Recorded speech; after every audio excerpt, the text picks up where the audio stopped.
ibihe byiza kuri mwe mwese mudukurikira hano kuri AFRIMEDIA TV ku makuru agiye atandukanye tugenda tubagezaho.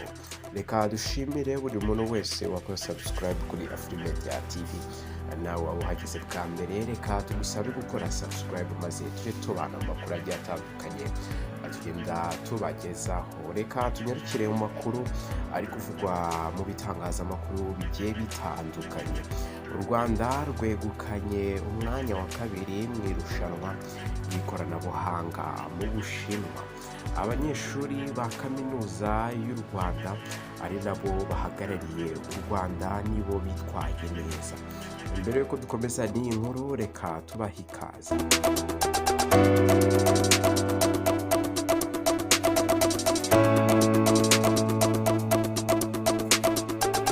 Abanyeshuri ba kaminuza y'u Rwanda ari nabo bahagarariye u Rwanda bitwaye neza mu irushanwa mpuzamahanga ikoranabuhanga rya Huawei ICT 2022-2023, aho begukanye umwanya wa kabiri mu cyiciro cya nyuma cyaryo cyabereye Shanzu mu Bushinwa.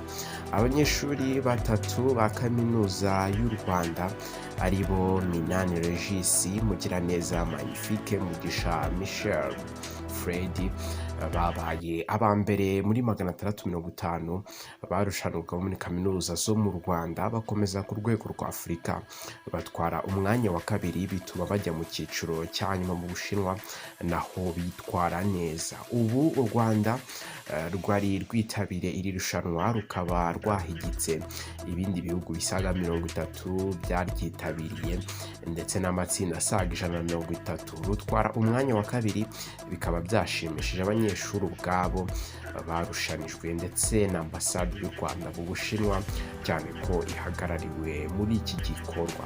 Iri rushanwa ryari rimaze amezi 9 mu ijonjora, icyiciro cya nyuma cyaryo kikaba cyarabaye ku itariki 24 kugeza ku itariki 28 Gicurasi 2023. Icyiciro kibanza cya Huawei ICT cyari cyitabiriwe n'abanyeshuri basaga 120 bo muri kaminuza zisaga 2000 mu bihugu 70 hirya no hino ku isi.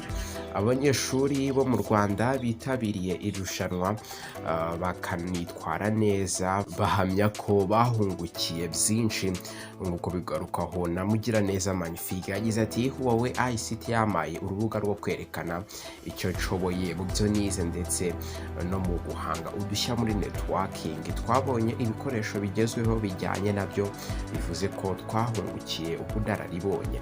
Iri rushanwa kandi riteza imbere gukorera hamwe, bigafasha mu buryo bw'itumanaho, gucunga neza umwanya no gukemura ibibazo byavuka. Ati icyakora twahuye n'imbogamizi muri irushanwa rya Huawei ICT. Icya mbere twabihuguriwe igihe gito, ikindi nk'abantu twari tugiye bwa mbere muri irushanwa twabuze abigeze kurijyamo ngo badufashe mu myiteguro. Ariko uretse izo mbogamizi, irushanwa ni ryiza kuko ritwongerera ubumenyi ku ikoranabuhanga rya none. Ibihembo ku batsinda bihoraho, bishobora kuba ibikoresho by'ikoranabuhanga, amafaranga, amahugurwa cyangwa n'akazi.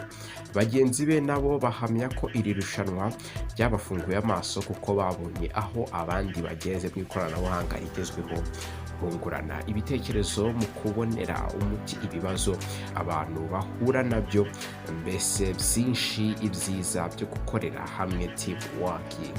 Ambasaderi w'u Rwanda mu Bushinwa James Kimonyo witabiriye icyo gikorwa yashimiye ibyo rushanwa agira ati nshimiye Huawei kuri iki gikorwa cy'indashyikirwa kigamije kongerera abanyeshuri ubumenyi n'ubushobozi bikenewe mu gukemura ibibazo bibangamira iterambere. Umuyobozi wa Huawei mu Rwanda yashimiye abanyeshuri baturutse mu Rwanda kubera ukuntu bitwaye neza.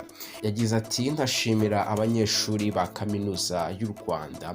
Irushanwa ngarukamwaka rya Huawei ICT ni ubukangurambaga bukomeye mu kwigisha ikoranabuhanga twatangije mu mwaka wa 2021 biciye mu masezerano twagiranye na kaminuza areba za kaminuza n'amashuri makuru ku isi. Biciye muri iri rushanwa Huawei ireba uko abanyeshuri bahagaze mu ikoranabuhanga. Zimwe muri kaminuza zari zitabiriye iri rushanwa mu itangiriro harimo AWUKA, Inesi Ruhengeri, RPUR, UK, Yerika n'izindi. Turabashimiye mwese mudukurikira hano kuri AFRIMEDIA TV. Kora subscribe maze tubana amakuru agiye atandukanye tugenda tubagezaho. Hasi muri comment udusangize igitekerezo cyawe, mukomeze kugira ibihe byiza.